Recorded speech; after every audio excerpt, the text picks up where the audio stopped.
Jadwal Timnas Indonesia berubah.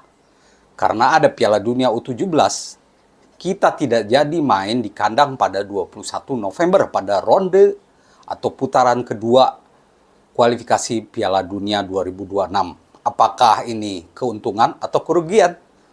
Saya bahas semuanya di sini.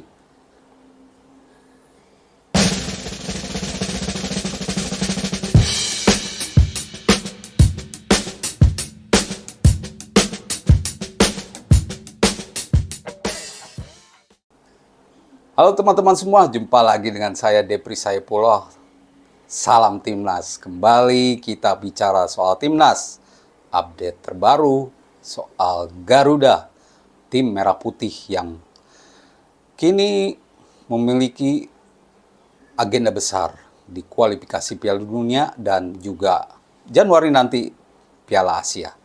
Yang sekarang jadi fokus adalah putaran 2 kualifikasi Piala Dunia 2026, di mana kita akan menghadapi Irak, Vietnam, dan Filipina.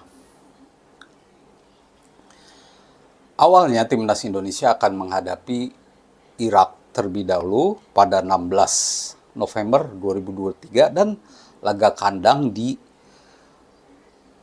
SUGBK melawan Filipina.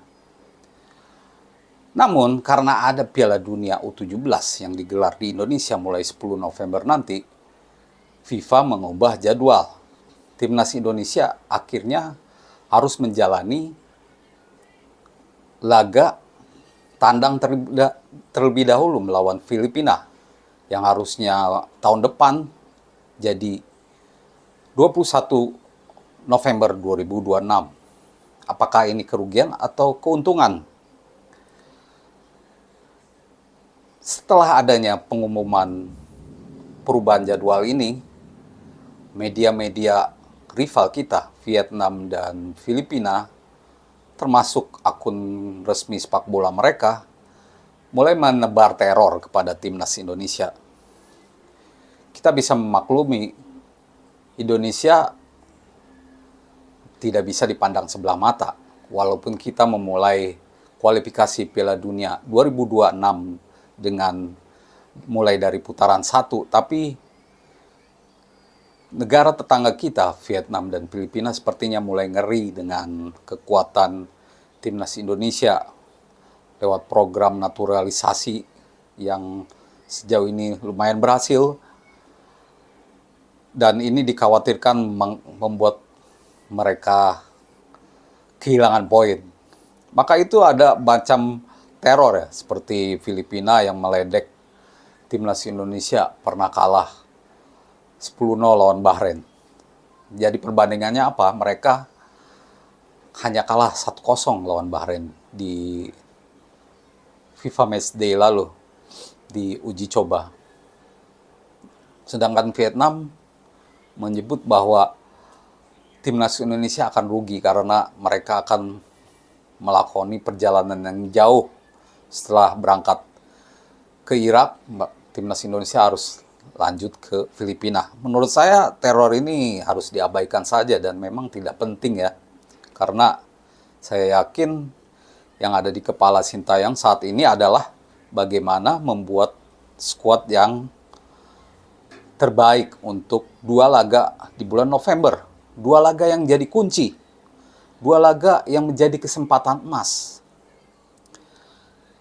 2 laga tandang, yang harusnya 1 kandang. Apakah ini merugikan? Kalau saya sih melihat, kalau dalam sebuah pertandingan 2 leg, contohnya Liga Champion atau kompetisi sepak bola lainnya, biasanya tim yang lebih kuat akan main di kandang belakangan.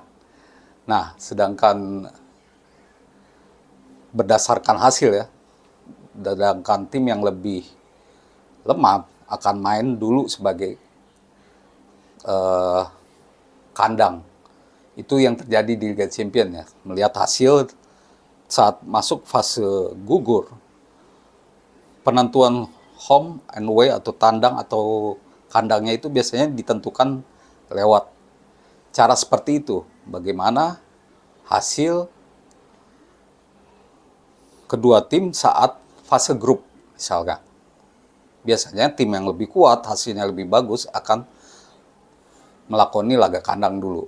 Nah inilah yang bisa saya ibaratkan dengan timnas Indonesia, walaupun sebenarnya harusnya tidak begitu ya. Harusnya kita main kandang lebih dahulu. Dan kalau disebut jauh ya tidak juga. Kita bisa langsung, dan Filipina tidaklah terlalu jauh dari Indonesia, sehingga kalau menguras tenaga saya pikir tidak juga. Itu hanya teror dari Filipina dan Vietnam. Dan yang lebih baik yang harus dilakukan oleh timnas Indonesia adalah mempersiapkan tim sebaik mungkin. Saya yakin Sintayong selalu memberi pesan atau kepada pemain-pemainnya agar menjaga kondisi fisik, karena pertandingan putaran 2 Piala Dunia, kualifikasi Piala Dunia 2026 itu tidak lama, bulan depan. Kurang lebih sebulan kurang ya, kita akan menghadapi duel penting. Kita menunggu pemain-pemain terbaik. Saat melawan Brunei kita tahu beberapa pemain terbaik tidak bisa ikut bergabung. Van Jenner, Rafael Struijk walaupun dipanggil tidak bisa main di 2 laga. Marcelino juga demikian. Jordi Amat. Nah, inilah yang harus ditunggu. Kalau soal teror dari lawan sih tidak penting. Justru itu harus jadi semacam motivasi untuk pembuktian diri gitu. Setelah kita mendapatkan skuad terbaik, dan tentunya latihan secukupnya ya, karena tidak ada waktu juga layaknya kualifikasi Piala Dunia, paling persiapan 4-3 hari. Yang terbaik tentu pemain menyiapkan diri saat main di klub. Hati-hati, jangan terlalu bermain keras, tapi kadang-kadang kan tidak bisa juga ditentukan itu. Tapi ya kondisi fisik harus dijaga, utamanya pemain-pemain yang sangat penting untuk timnas Indonesia. Dan diharapkan timnas Indonesia komplit. Seluruh pemain yang awalnya dipanggil saat lawan Brunei bisa tampil membela timnas Indonesia. Ini akan menjadi pembuktian buat pemain, karena 2 laga di bulan November ini strategis. Menurut saya bisa menentukan langkah ke putaran ketiga yang paling penting dibandingkan putaran 2. Tapi untuk mencapai putaran 3 tentu tidak mudah. Vietnam, Filipina walaupun sering berjumpa dengan Indonesia, tetap lawan yang berat, apalagi Irak yang memiliki peringkat 100 besar ya, dari 100 besar.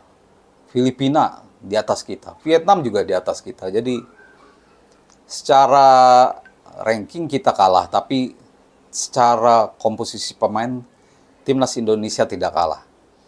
Setelah Sintayong atau timnas Indonesia bisa memastikan skuad terbaik, berikutnya adalah memantau calon lawan Irak dan Filipina. Sekilas soal Irak. Irak ini banyak pemain yang main di lokal atau domestik. Jarang yang main abroad ya. Namun Irak ini adalah tim dengan segudang prestasi di Asia. Mereka juga pernah jadi juara Piala Asia 2007 dan 2015 ya. Maka itu tidak bisa diremehkan untuk level Asia. Karena yang kita lawan sekarang adalah kita rebut dan kita waspadai, yaitu lawan-lawan di Asia. Karena semuanya ingin lolos ke Piala Dunia.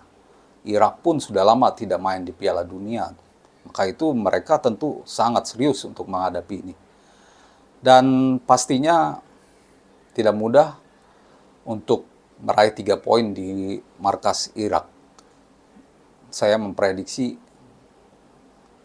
minimal imbang saja sudah sebuah keberhasilan. Sedangkan lawan Filipina yang diperkuat oleh 18 pemain abroad, ya patut jadi catatan ya. Filipina ini memiliki pemain yang main di luar negeri banyak, cukup banyak, 18 pemain. Begitu yang data yang saya lihat. 18 pemain dan mereka rata-rata pemain inti di klub-klub itu. Ada 3 dari Liga Indonesia, contohnya Mike Ott, Barito Putra, Daisuke Sato, lalu Kike Linares juga yang main di PSM Makassar. Belum lagi di Birmingham City, banyak juga di klub Thailand, klub Malaysia. Jadi Filipina bukan lawan yang mudah. Namun begitu, kita juga melihat bahwa rekor kita setiap melawan Filipina adalah menang. Dari 25 kali melawan Filipina, kita menang 20 kali. 4 imbang dan 1 kali kalah. Dan kekalahan itu 2014 lalu di Piala AFF. Saat kita secara mengejutkan kalah 0-4 dari Filipina. Itu benar-benar tragedi saat itu ya. Di 2014 lalu. Tapi secara di atas kertas kita bisa mengalahkan Filipina. Maka itu ada peluang meraih 3 poin. Dan dengan demikian, kalau kita imbang lawan Irak dan menang lawan Filipina, ada 4 poin. Itu sudah lumayan untuk persiapan laga-laga berikutnya. Apalagi kita akan melakoni 2 laga tandang, 2 laga kandang di laga-laga terakhir. Jadi ini keuntungan. Menurut saya, main di laga tandang dulu adalah sebuah keuntungan. Karena kita justru tertantang dan kalau bisa meraih hasil maksimal justru akan lebih memudahkan saat main di kandang. Kita tidak perlu menghiraukan teror-teror dari negara lain karena mereka juga berat. Dengan memberi teror berarti mereka takut dengan timnas Indonesia. Demikian ulasan singkat saya soal perubahan jadwal timnas Indonesia. Terima kasih atas perhatiannya. Jangan lupa beri komentar. Bersama saya Debri Saipullah. Salam olahraga.